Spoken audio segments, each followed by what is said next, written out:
Hello everyone. Last हमारा जो video था वो अपने देखा था चैप्टर 5 का बेसिक इंट्रो देखा था, जिसमें अपने देखा था सबसे पहले एसिड और बेस के बीच में डिफरेंस देखा था। फिर अपने देखी देखी कुछ डेफिनेशंस देखी थी, जिसमें अपने देखी थी सबसे पहले आर्नियस की डेफिनेशन देखी थी और इसकी लिमिटेशन देखी थी। इसके बाद अपने देखी थी ब्रास्टेड लोरी, इसके एसिड और बेस की डेफिनेशन देखी थी, इसकी लिमिटेशन देखी थी, और अपने लास्ट देखा था लुइस। ठीक है, ये कल तक का अपना जो वीडियो था उसमें अपने ये देखा था। इसके साथ ही अपन बीच में एक पॉइंट और रह गया था, वो भी अपन देख लेते हैं आज। वो है शायद हम्म, हाँ, वाटर ऑफ क्रिस्टलाइजेशन। ये रहे, देखो वाटर ऑफ क्रिस्टलाइजेशन किसको बोलते हैं ये अपन देख लेते हैं आज। तो ये जो आपको सामने लिखा हुआ है ना, ये एग्जाम्पल, इसको देखो एक बार। यहाँ पे ये जो डॉट है, डॉट का मतलब है अटैच। इस डॉट का मतलब है अटैच, ठीक है। जो डॉट लगा हुआ इसका मतलब है बेसिकली अटैच है। और जो कितने, और यहाँ पे देखो आप देख सकते हो कि यहाँ वाटर अटैच है, वाटर मॉलिक्यूल्स अटैच है ये। और कितने अटैच है ये? 10। 10 मतलब फिक्स्ड है, ये फिक्स है, वाटर मॉलिक्यूल्स जितने अटैच हैं। और ये क्या है? ये Na2CO3 है ना, ये एक सॉल्ट है। अब इन सबको अगर आपको ये सब याद है तो यहाँ से आपकी डेफिनेशन रेडी हो जाती है। कैसे? The fix number of water molecules, the fix number of water molecules, dot मतलब कि attach, the fix number of water molecules attach with the unit formula of salt is called water of crystallisation. ये इसकी definition है। The fix number of water molecules क्या है? The fix number of water molecules attach with the unit formula of salt is called water of crystallisation. और इसका example आपके सामने ये रहा, Na2CO3.10S2, जो कि वॉशिंग सोडा का फॉर्मूला होता है। ठीक है, इसके अलावा ये आपके ये है, ये जो है ना ये वाला formula K2SO4 Al2SO4 tetra dot 24H2O, ये आपके एलएम यानी फिट करी का फॉर्मूला है। इसको भी याद रख लीजिएगा। इसको याद करने की जरूरत नहीं, क्योंकि एग्जाम ये चैप्टर में आगे वापस आएगा, इसलिए उस समय अपन इसको पढ़ लेंगे वापस। ठीक है, तो अपन ने ये देखा। फिर कल कल अपन ने और देखा था, कल अपन जनरल प्रॉपर्टीज़ देख रहे थे। जनरल प्रॉपर्टीज़ की सबसे पहली प्रॉपर्टीज़ ऑलरेडी अपने डिफरेंस में आ गई थी। क्या थी? कि जो एसिड और बेस है वो क्या करते हैं, जो एसिड होता है वो ब्लू को रेड में चेंज कर देता है। ब्लू जो है उसको चेंज करता है किस में? रेड में। जबकि जो बेस है वो क्या कर देता है? बेस ब्लू कर देता है। बेस क्या कर देता है? ब्लू कर देता है। ब्लू किसको करेगा? वो रेड लिटमस को। ठीक है, ये अपना फर्स्ट था पॉइंट। अब सेकंड वाला क्या है? सेकंड है आपके कि जब भी कोई एसिड है वो मेटल से रिएक्ट करता है तो क्या बनाता है? Salt and hydrogen gas. ये आपकी सेकंड पॉइंट है। ये लेकिन ये सेकंड पॉइंट इंपॉर्टेंट भी है, लेकिन ये ऐसी चीज़ काम में नहीं आएगा। ये मैंने आपको कल बताया था। एक तो आ सकता है आपके एक्सपेरिमेंटल प्रूव करने के लिए, इसमें आपको पूरा का पूरा आपको ये डायग्राम बनाना है, जिसमें आपको बताना है कि कैसे ये होता है। इसमें अपने एक टेस्ट ट्यूब ली, टेस्ट ट्यूब के अंदर अपने एसिड डाल दिया, एसिड के साथ अपने इसमें क्या डाल दिया? जिंक के पीसेस डाल दिए। इससे डालने पर क्या हो गया? इसमें ZnSO4 बन गया और साथ में एक गैस रिलीज हुई जो कि बाहर निकल रही है। कौन सी गैस निकल रही है? अपने H2।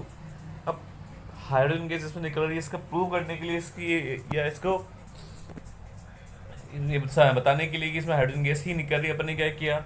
जो यहाँ से गैस निकल रही है उसको एक साबुन के घोल वाले पानी में, सोपी वाटर या सोपी सॉल्यूशन में अपने डाला, जिससे अंदर जो गैस है वो बबल्स के फॉर्म में बाहर निकली। किसके फॉर्म में बाहर निकली? बबल्स के फॉर्म में। अगर ओनली पानी लेते तो पानी में से नहीं होता, बबल्स नहीं बनते।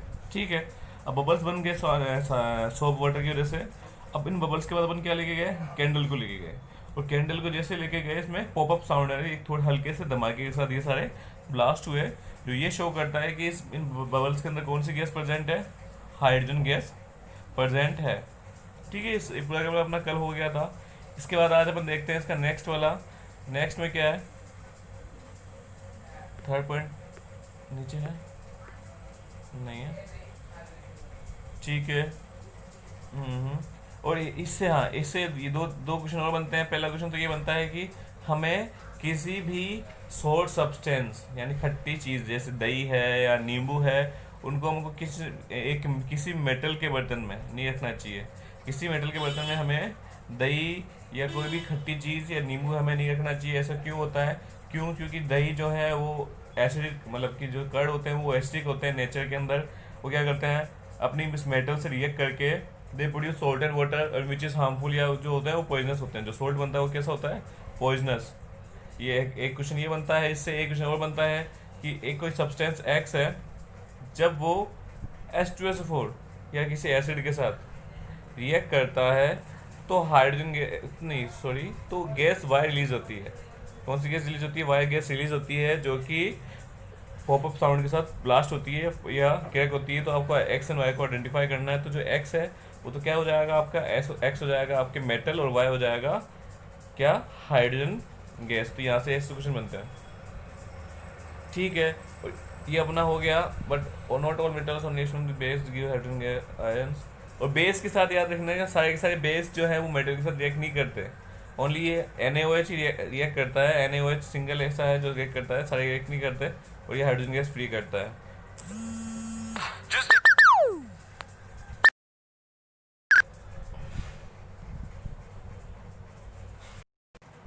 इसके बाद का टॉपिक है हमारे जो नेक्स्ट है वो है एसिड जब भी मेटल ऑक्साइड के साथ रिएक्ट करते हैं तो सोल्ट एंड वाटर प्रोड्यूस करते हैं। याद रखना, यहाँ बच्चे बहुत कंफ्यूज होते हैं। क्यों?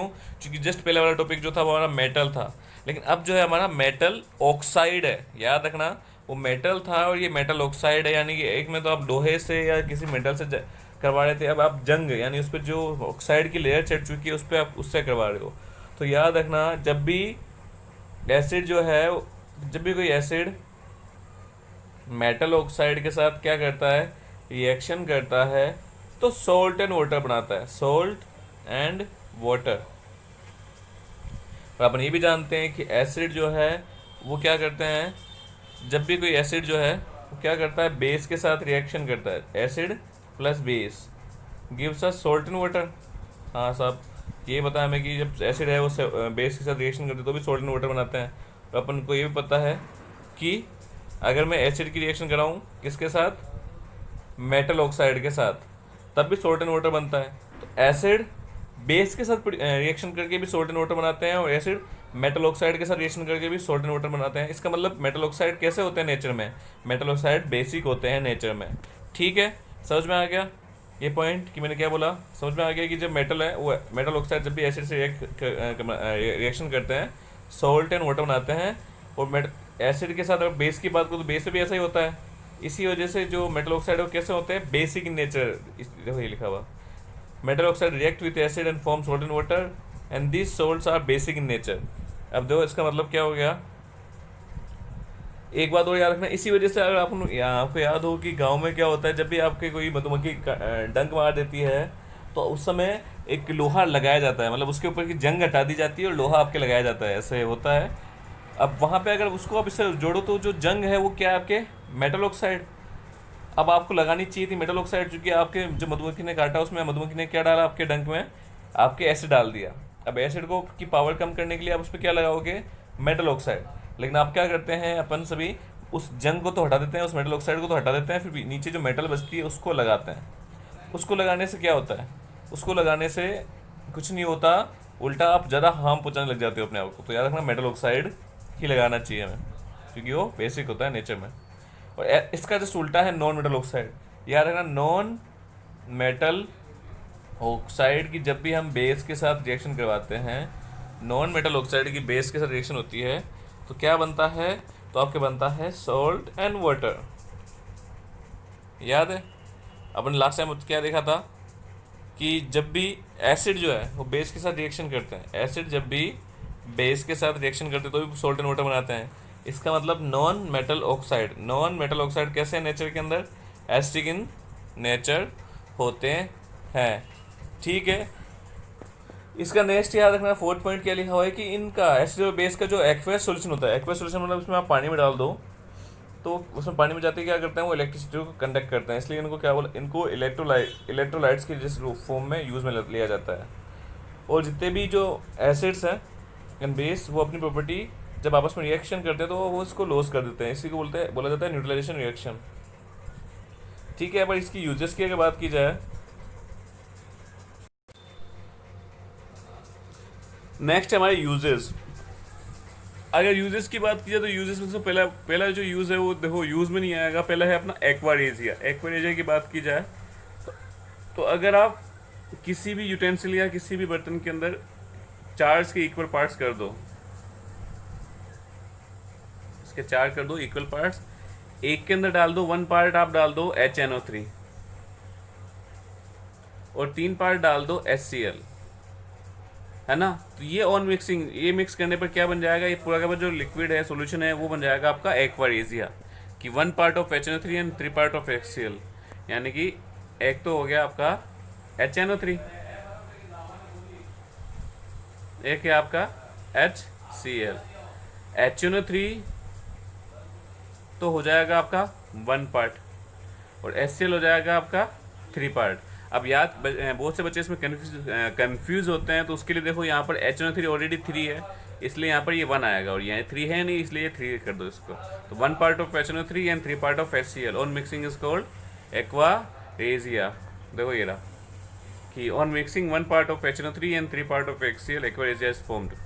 वो जो कि बहुत इंपॉर्टेंट कंपोनेंट होता है, क्योंकि ये क्या करता है, किसी मेटल को यानी कि गोल्ड को भी अपने अंदर क्या कर देता है, गालने की क्षमता रखता है, इसको मेल्ट करने की, डिजोल्व करने की क्षमता रखता है। अब बात की जाए इसके अलावा एसिड की, तो बेसिकली जो एसिड होते हैं वो 2 टाइप के होते हैं। एक तो होते हैं आपके क्या, ऑर्गेनिक एसिड, दूसरे आपके होते हैं मिनरल एसिड। ऑर्गेनिक एसिड वो एसिड होते हैं जो हमें प्लांट्स एंड एनिमल से मिलते हैं, जिसमें आपके क्या हो गया, कर्ड हो गया, मतलब दही हो गया, उसके अलावा लेमन हो गया, सारे के सारे आपके जो प्लांट्स एंड एनिमल वाले होते हैं वो आपके होते हैं ऑर्गेनिक। अगर मिनरल की बात की जाए तो मिनरल वाले कौन से होते हैं, जो आपके लेबोरेटरीज बनते हैं। जैसे कि अब लेबोरेटरीज में बनने वाले 3 एग्जाम्पल अपने सामने हैं। एक तो है अपना सल्फ्यूरिक एसिड H2SO4। अब याद रखना है जो H2SO4 जो सल्फ्यूरिक एसिड है इसको किंग ऑफ एसिड भी कहा जाता है। नेक्स्ट है अपना हाइड्रोक्लोरिक एसिड यानी कि HCl, और तीसरा है अपना नाइट्रिक एसिड यानी कि HNO3। ठीक है। हाँ, और जो इसमें जो सल्फ्यूरिक एसिड है जो किंग ऑफ एसिड है, उसके बेसिस पर ये भी देखा जा सकता है कि कोई भी देश कितनी तरक्की कर रहा है। मतलब जिस देश में ज़्यादा मैन्युफैक्चरिंग होता है ना H2SO4, वो देश की जो उसकी विकास दर है, जो डेवलपिंग जो रेट है होने की, वो उतनी हाई होती है।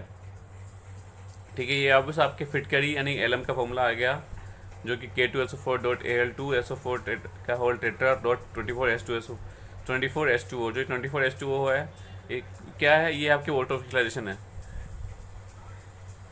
इसके बाद का जो हमारा टॉपिक रहेगा वो अपना रहेगा बेसिकली पीएच स्केल के ऊपर।